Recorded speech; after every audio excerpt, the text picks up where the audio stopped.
Hey friends, and welcome back to my channel. I'm going to be sharing today something I didn't expect to be talking about, which is that I was recently laid off from my job. And to be honest, it really threw me for a loop. Even though there's many losing their jobs throughout the DC area with the federal government layoffs, I still wasn't expecting it. But it was my daughter who reminded me of my own advice. And she said, Mom, you're always telling us to find the positive even when bad stuff happens. So it's your turn. And she's right. It's my turn to practice what I preach. So that's when I started applying some emotional management tools that I'm going to share with you today. And hopefully it'll be helpful for anyone going through something similar or through any sort of setback or transition. When I first got my news, I felt like I was on an emotional roller coaster. One minute I felt confident that this was happening for a reason, that this was God setting me up for something better. And then the next moment I was spiraling into worrying about my bills, how I was going to pay my bills, and even questioning my self-worth. And that's kind of common, right? We just feel the whole myriad of emotions when we're going through a major turmoil. And maybe that's where you are. Maybe you're also dealing with a curveball that you didn't expect, whether it's a job loss like mine or any major life transition that's really rocked your world. Or maybe you're just worried and anxious because the economy is so uncertain right now.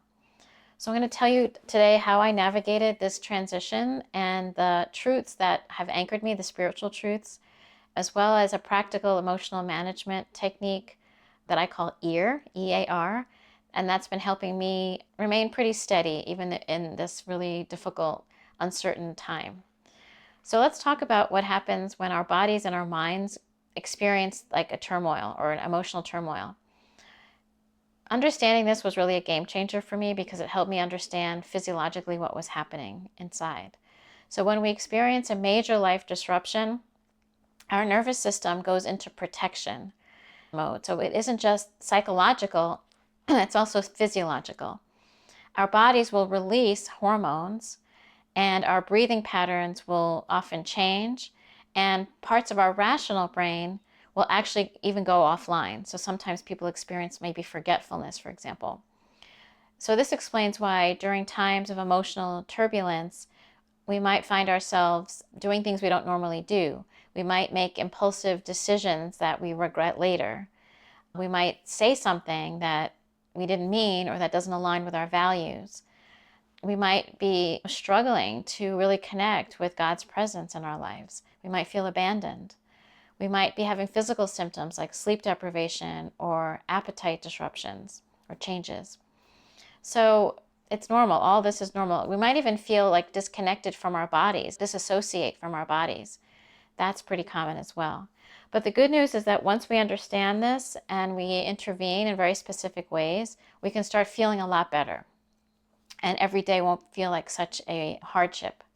So big picture now, before we get into the technique, there's sort of three key principles that can really make the difference when you're managing emotions during uncertainty or turbulence.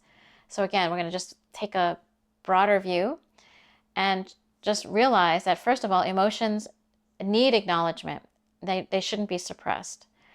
It's easy to just bury that feeling that you don't want to experience and bottle it up inside. But the reality is that that's only going to cause more problems later. And it's really not going to benefit you. It's really more to your detriment than anything else. So we don't want to suppress our feelings. Secondly, emotions provide information. They don't have to determine the direction that we're going in, but they do give us feedback. So just because you feel hopeless doesn't mean that your situation is hopeless. And just because you feel abandoned, for example, doesn't mean that you are abandoned. God will never abandon you. You'll never be alone. You're always going to have support from the universe. Thirdly, emotional management, and the one I'm going to be sharing with you, is not just like a one-time thing. It's actually a daily practice that you need to cultivate. And it just takes 30 to 60 seconds, maybe 90 seconds at the most. But if you have that intentional habit, it'll really help you during these uncertain times. And I know for myself, I was guilty of suppressing my emotions. I thought if I'm a strong person, I can just push through. I don't have to feel all this stuff that I've experienced throughout my life before even this layoff, right? Any disappointment, I could just put on a happy face and just push through.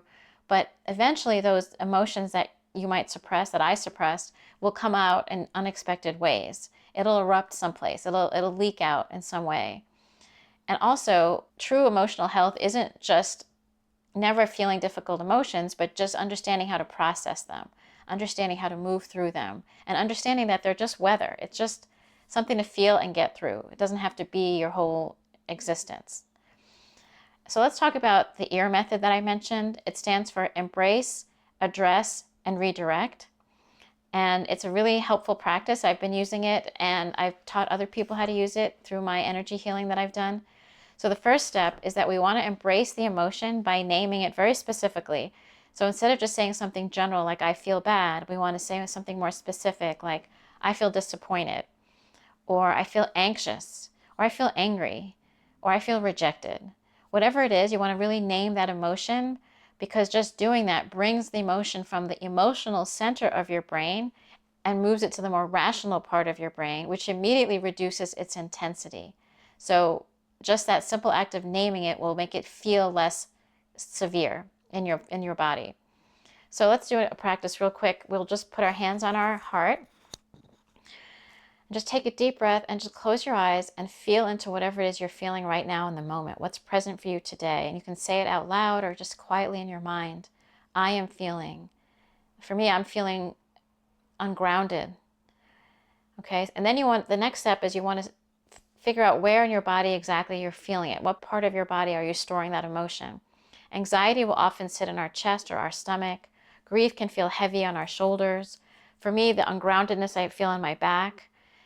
So it depends on what you're feeling. If you're feeling shameful, you might want to kind of physically shrink.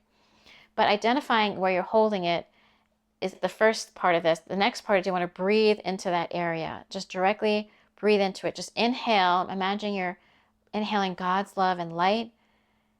Feel into that emotion wherever it is in your body, and then exhale to release that emotion. So you really want to dig into wherever it is you're feeling it in your body and breathe into it and release it. The last part of EAR is what's true. What is really true? We create all kinds of stories with our emotions in our minds, but let's really dig into the bigger perspective of what's really true. Is this really going to be the way it always is? No. It's just a season. It's just something I'm experiencing. It's just something that is happening to me, but it's temporary. We can also go to Scripture and pull out what's true. We can remind ourselves that I can do all things through Christ who strengthens me, from Philippians 4:13. We can also tell ourselves, look, if I feel rejected, I'll just remind myself that even though this person rejected me, I'm always accepted by God. God will never abandon or reject me. So you have to pull out that truth that you know to be true in your heart.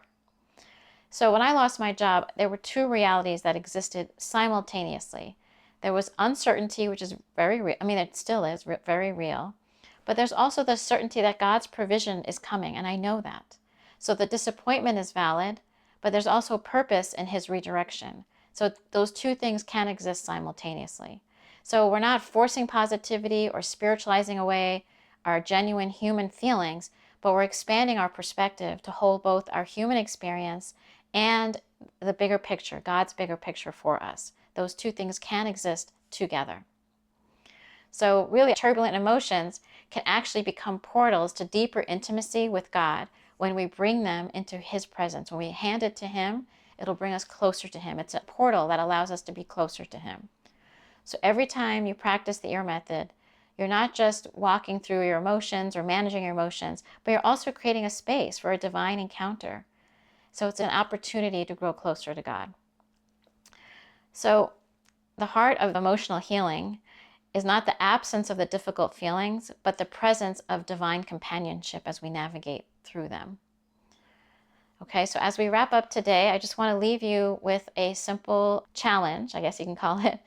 I want you to think about for the next 7 days how you can practice the EAR method that we talked about. It only takes 30 to 60, maybe 90 seconds. Naming the emotion, locating it in your body, breathing into it, and then reminding yourself of the truth, right? So the first part's the naming it. The second is addressing it physically. And then the last part is redirecting with truth. It takes literally less than 60 seconds, maybe 90 seconds. And it can transform your life. It can transform your day to day if you do it every day. So if this resonates with you, please give this video a like and share it with someone who might need these tools right now. A lot of people are having a lot of uncertainty, especially with this economy in the US. It's very uncertain, and there's a lot of emotional instability going on for all of us. And also, if you would like to tell me which part of the message spoke to you, I'd love to hear from you. So you're welcome. Feel free to leave a comment in the comment section below this video. And also, last thing I want to say is if you're experiencing any sort of financial uncertainty, you might want to consider learning a new skill. This will help you if you're looking for a new job, or you're trying to develop a side hustle, or maybe you're just looking for a promotion to make more money at the company where you're at presently. A lot of people, like I said, are in financial turmoil or uncertainty. So we're all looking for ways to make more money. So one investment you might want to consider is learning how to use AI for business, because we know that's the future. AI is here to stay. It's not going anywhere. So for me, I'm in the midst of a program right now called AI for Business Pro, PRO. And it not only includes an online course on how to use AI for business, but there's a membership program too. And the best part too, and this is the thing that really drew me in, is that they provide you with an AI for business app that combines ChatGPT, Claude, and Perplexity into one app. Not only that, but if you're doing image generation, it includes Flux and Ideogram. And if you're doing video creation, it includes Luma and Minimax, all together in this one app. There's also bi-weekly calls and a community as well. Oh, and there's also a training on how to hire a VA if that's something that you're interested in, if you have a business. So anyway, I can't say enough good things about it. So if you don't have a business currently, but you would like to learn how to use AI to drive leads or increase sales or get more done in less time, it's a very marketable skill, and that can something that you can offer to other business owners. So if you're looking for a marketable skill, AI, I think, is a great option. And this course in particular, I really highly recommend for anyone that's interested. So I left a link in the comments below this video if you want to learn more. And like I said, get access to this really cool app. They offer a free 3-day virtual workshop. That's how I got to know about them. And in that workshop alone, they'll teach you all the tools, AI tools to support business owners. And that's free. So I'll leave that link below in the video below. And just remember that whatever you're going through right now, your emotions are informative, okay? But they don't have to be in charge of how you're going to feel. So with God's help and with practical tools like the EAR method, you can navigate even the most turbulent transitions with grace and with wisdom. So just know that you're not alone. I'm here with you, and I will be happy to provide guidance to anyone that's looking for it. If you want to drop me a line, I'm happy to be there. Just be gentle with yourself, stay anchored, and we'll get through this together. Take care.